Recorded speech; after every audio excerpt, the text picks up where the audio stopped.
Jerusalén, Israel. El alto el fuego en Siria está al borde del colapso tras los informes de atrocidades masivas contra la comunidad drusa. Mientras tanto, la tensión aumenta en Judea y Samaria con relatos contradictorios sobre los residentes judíos y los actos de violencia registrados en la región. En la provincia siria de Sueida, la situación se deteriora rápidamente. Según reportes, más de 1.000 civiles han muerto, en su mayoría drusos, aunque también se incluyen víctimas cristianas. Entre los fallecidos se encuentra el pastor Khaled Mesher, líder de la Iglesia Evangélica del Buen Pastor, quien fue asesinado junto con toda su familia, presuntamente por milicias yihadistas leales al régimen en As-Suwaida. Esta atrocidad ha generado profunda indignación en la comunidad drusa israelí, que cuenta con aproximadamente 150.000 miembros, muchos de los cuales están exigiendo acciones concretas. Saleh Rafah Magdal, un ciudadano israelí de origen druso, declaró: "No puedo quedarme quieto mirando. Mis parientes, mi gente, han sido masacrados sin hacer nada. Sé que no tengo experiencia militar, pero al menos haré lo que pueda para ayudar a mi gente". En respuesta a los acontecimientos, Israel ha ofrecido asistencia médica de emergencia y, según informes, también ha realizado ataques aéreos esporádicos en zonas controladas por grupos yihadistas en Sueida, en aparente defensa de los drusos asediados. Sin embargo, varios países musulmanes han condenado esta participación, entre ellos Turquía. Durante una intervención pública, el presidente turco Recep Tayyip Erdogan emitió duras críticas hacia Israel, usando expresiones que generaron reacciones diversas a nivel internacional. Algunos observadores han señalado que este tipo de declaraciones podrían alimentar aún más la polarización en la región. En paralelo, en Judea y Samaria, el embajador de Estados Unidos en Israel, Mike Huckabee, visitó la aldea cristiana de Taibeh este fin de semana, luego de que incendios dañaran su antigua iglesia y cementerio. Algunos residentes afirman que los incendios fueron provocados por individuos árabes durante ataques contra tierras de cultivo israelíes. No obstante, líderes locales cristianos siguen atribuyendo la responsabilidad a colonos judíos. Huckabee expresó que estaba allí para expresar su solidaridad con las personas que solo quieren vivir en paz, por regresar a su tierra, por ir a su lugar de culto. Por su parte, Teófilos III, patriarca ortodoxo de Jerusalén, declaró: "La gente común, los agricultores, están siendo atacados por esos grupos radicales que se toman la justicia por su mano y hacen todo tipo de cosas". Sin embargo, líderes de comunidades judías en Judea y Samaria afirman que muchas de las acusaciones están siendo exageradas o malinterpretadas. Argumentan que son sus comunidades las que están bajo amenaza constante. Naomi Kahn, directora internacional del Centro de Investigación Regavim, señaló: "Las comunidades judías de Judea y Samaria son víctimas, bombardeadas constantemente por el terrorismo y la violencia árabes. Y en respuesta al nivel de violencia perpetrado por los judíos, aunque lamentablemente no es cero. Y debería serlo. Y estamos trabajando para reducir a cero. En comparación con la población, es de aproximadamente 0.056.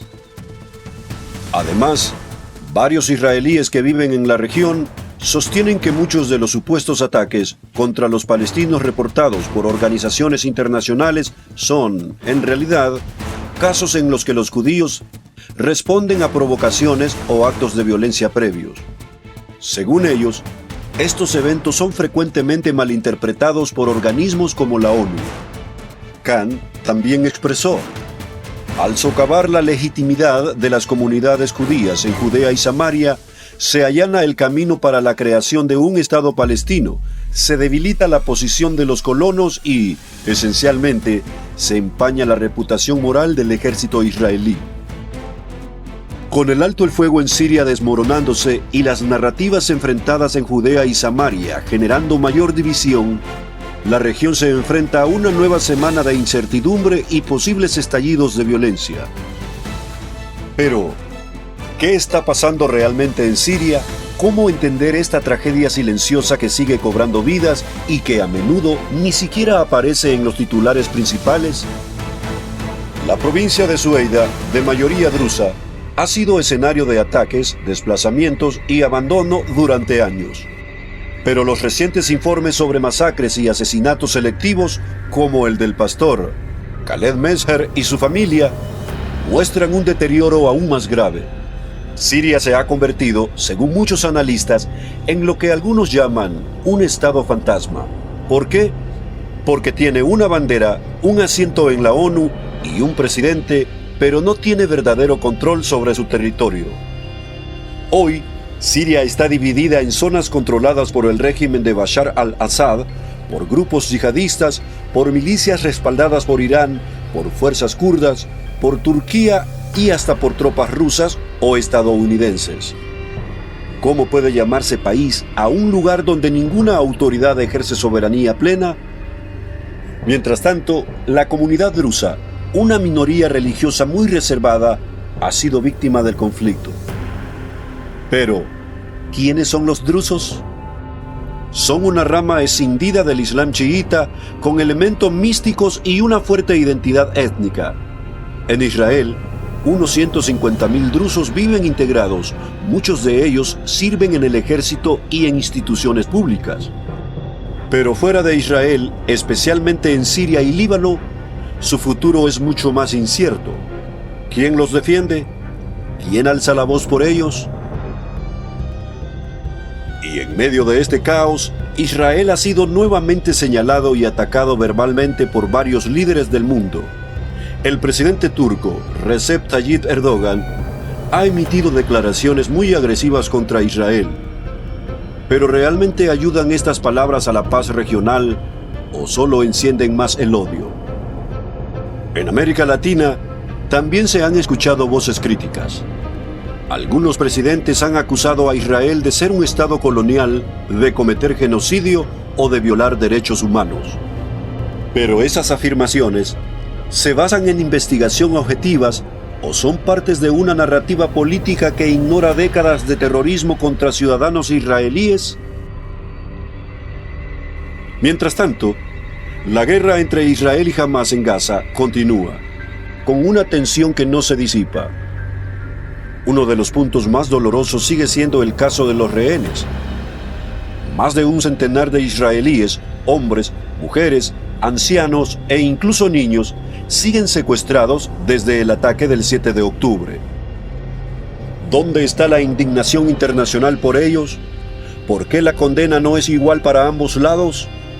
¿Qué dicen los organismos humanitarios? El antisemitismo también está en aumento en todo el mundo, desde agresiones físicas hasta ataques verbales en universidades, redes sociales y medios. Se ataca no solo a Israel, sino a los judíos por ser judíos.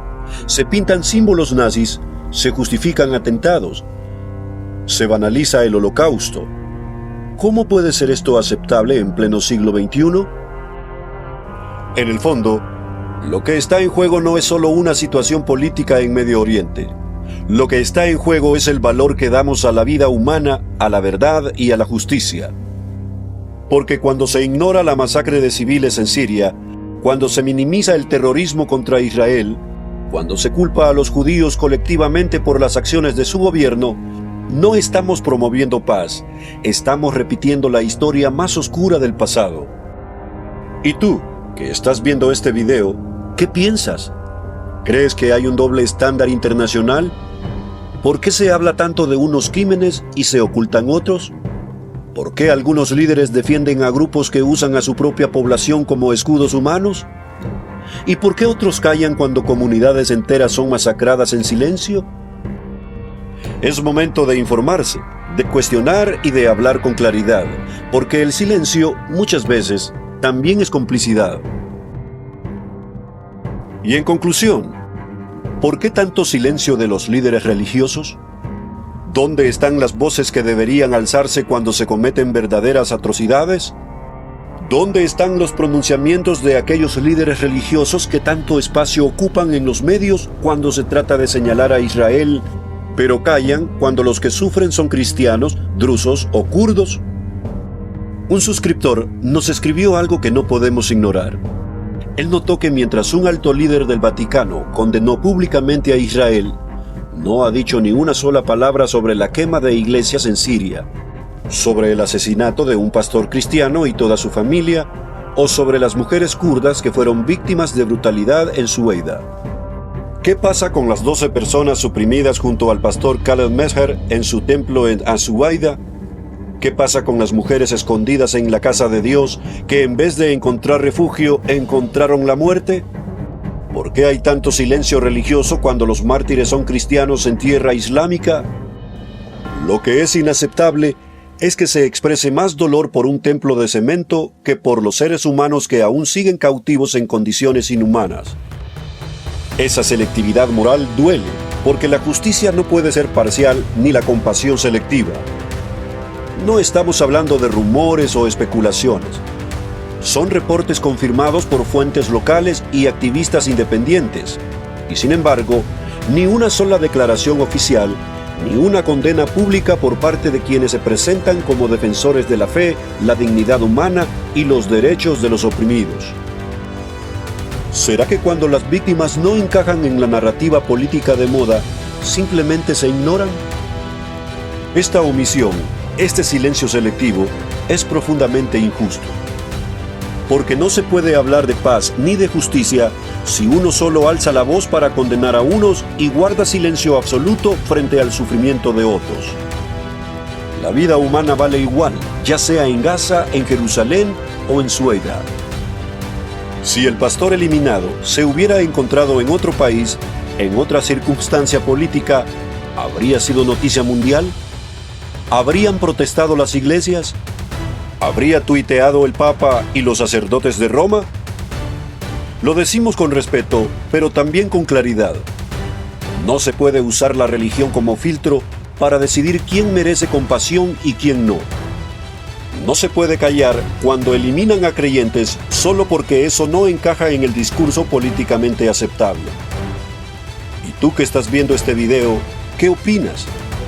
¿Por qué crees que se guarda silencio ante estas masacres? ¿Es miedo? ¿Es política? ¿Es hipocresía?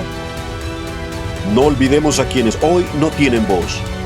A los cristianos perseguidos en Siria, a los drusos abandonados en su tierra, a las mujeres kurdas asesinadas por el simple hecho de existir. Si nosotros no hablamos, ¿quién lo hará? Comparte.